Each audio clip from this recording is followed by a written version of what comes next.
Hi, this is Vinny Tortomella, and I am a former lead designer of McFarlane Toys and a comic book artist. Please stay tuned for the end of the video. Check out all my great books. Um, so this one is the Bride of Frankenstein. It's the ultimate Universal Monsters NECA figure. And we're getting into this one. Really cool packaging. I love that they have like the movie posters that they do. You have extra nice images on the sides of the box. Usually it's like the alternate heads they like to showcase, which is again fantastically sculpted. Here's again just a collage of different cool shots of the figure itself, promotional shots. And here is the nice window you guys could take a look at, and you can see all the goodies that she comes with. And again, how the figure looks. Hasbro, take note of that. And yeah, a nice, cool promotional shot, which I love that they do that stuff. But I do have a favorite face on there, and I'll get into it as we're doing the review. But yeah, first impressions out of the box, very, very nice. I almost passed up on this one completely because all I found was the colored version when I was finding her in stores, and the hair color, it seemed off to me. I wasn't completely sold on it. It was too much of a reddish color when it should have been like a dark brown kind of color. But I did see the black and white one, pass on it a couple of times because again, money's tight lately. But she kind of started disappearing out of stores, so I did find this one at a Target, and I gotta say I'm happy that I did get it though, because I didn't want to miss out completely on this figure. I do have a lot of the Universal Monsters that they've done already, and I did prefer the black and white over the color. I mean, it was like a razor's edge decision, but I'm happy that I went with this one. Very, very nice. Sculpt work is fantastic. That likeness is incredible. So spot on. Out of the two heads, yes, I do prefer this one more than the Screaming one. Something seemed a little bit off in the mouth area for it, but it's still a really nice sculpt. But out of the two, I prefer this one. And to give you some extra details, the material they used for the this kind of gown dress covering thing is very nice, very light. It's a little bit see-through, especially if you have like the light that's behind it. The full body is sculpted, and yes, you could do the different looks from the movie. So when she's first all kind of mummied up, wrapped up, you could recreate that with the alternate heads.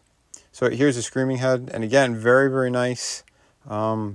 I'd say it's about 90-ish% there.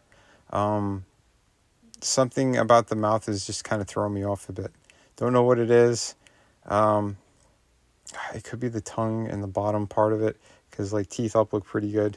But I don't know, I'm a little bit extra picky, but I still do like it. Here is the wrapped up version before she's fully awake, and you could swap those out. They also gave you the cover that goes over her eyes and her face. So again, you could recreate that completely if you'd like. I'm assuming that you could use the Frankenstein accessory pack if you want his table. You could use that, I'm pretty sure. It's been a minute since I've seen the movie itself. I know it's more on the campy side in comparison to the other Universal Monster movies. Some very silly stuff was in it. But again, her design is very iconic, and I dig it. So she comes with extra wraps as well, alternate hands. But it's just the two. You either have the fingers that are all together, or you have the ones that are kind of spaced out a little bit, and that's about it. Articulation-wise, fantastic range of motion on that ball joint at the head. She does have arm rotation, which is good. There's a hinge by the shoulder like that. You have the single bend for the elbow that also could turn. Wrist, same deal. You have the pin and swivel kind of thing that they have. She does have upward diaphragm. It's not so great for movement. You get a little bit of side to side out of it. That's pretty good. But again, she's supposed to be very limited. She's more of like, you know, they brought her back to life, essentially. So she's like a mummy, kind of very stiff. Rigor mortis probably set in.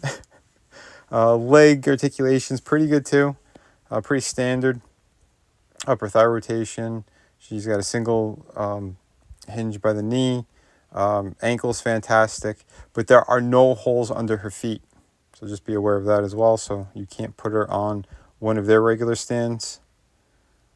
But I'm sure if you have one that just goes around the waist, you could hide it under the gown part. So that's no problem. But yeah, overall, very, very beautiful figure. Again, I'll show you a couple of different poses that I have here. But yeah, she's the only black and white that I have. I've been collecting the color versions. And I picked up a couple of black and white ones for my brother. Because he's into the Universal Monsters as well. But out of all these, I do, like I said, I do like the black and white version of her a little bit better. You know, I'm sure there's people who do custom jobs and stuff. I wouldn't be surprised if they take the hair off of this one and put it onto the color one. Because I think that iconic black and white looks a lot better. But I don't know, maybe it's just me. I sort of try to recreate, again, like the first scene where she's all wrapped up. So she's on my turntable. Some people call it our microwave dish. But regardless, very cool looking figure. They did a great job capturing all those details.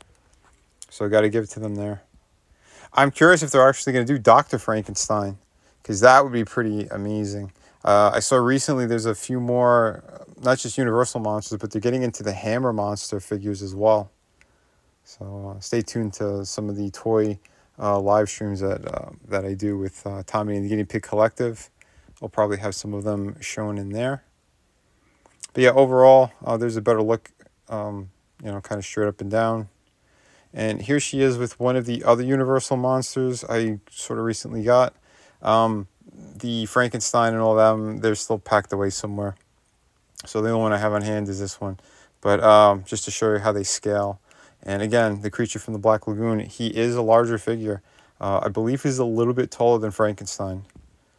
So if you are collecting these, again, I think these are all like kind of a must-buy if you're a fan of those old monster movies. But yeah, they do look very, very nice together. You know, considering she is black and white and he's in color. Again, I don't mind it so much. But yeah, and of course I did have a fun little shot at the end with the two of them. But again, I do have the full review of this character as well. So if you want to check it out, I will link that. But yeah, here they are. And yeah, here he is. And remember, she rejected Frankenstein's monster. So maybe she found another boy toy here in this sea creature. I don't know. But it's cool that you could pose these any way you want. Again, fantastic articulation on that sea creature figure. The Frankenstein's very, very nicely done as well, articulation-wise. He does better splits than most Spider-Man figures. So if you happen to see the Frankenstein and you are a fan of those old movie monsters, highly recommend that. And I could say, yeah, I recommend this one as well. Very, very nicely done. So, yeah. Definitely a big thumbs up on this piece. Actually, on both of those pieces. So, yeah. Remember, folks, please hit like and subscribe. I'll have some more really cool content. And, yeah, don't forget to take a look and back some of my awesome comic book projects.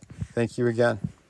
Hi, for anyone looking for some amazing comic books, this is part of my collection. I am the artist and creator of Shadow of the Kraken. This is a beautiful pirate story, 52 pages, beautiful artwork. Yeah, everything you need out of a great pirate story, you're right here. We have City of Venus. It's a futuristic story, also another one that I totally created. Beautiful, if you love kind of post-apocalyptic worlds, beautiful women, sci-fi, action. This has a little bit of everything in it. So if you're looking for that, on that campaign, you could also get, for a limited time, volume 1 and 2 of my art books. These are loaded with amazing images, 52 pages each. Yeah, they got pretty much everything you need in there. And we have, of course, hardcover book. This is Through the Woods, co-created and written by Frankie Tartamella, my brother. And yeah, I did all the artwork. This is 100 pages. You get the entire story in here, beginning, middle, end. You get all of it, and it is truly amazing. So if you're looking for a great ghost story, this is definitely the book for you. Just click the link in the descriptions, and yeah, these books ship immediately.